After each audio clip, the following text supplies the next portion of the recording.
In today's video, I'll show you how to pay with Wise on websites. If you're trying to use the balance that you have on your Wise to purchase items on different websites, the thing that you need is a Wise debit card. So first of all, you'll need to head over to the Y app of Wise and make sure that you have ordered a Wise debit card. You can do that from the card section on the bottom of the screen.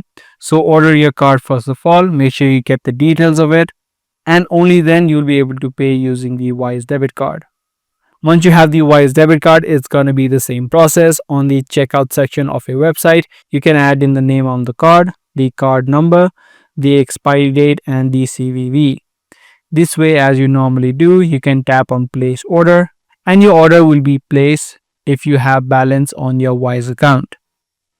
So similar to any other debit card or credit card, you can enter in your card details and pay online on different websites using the Wise platform.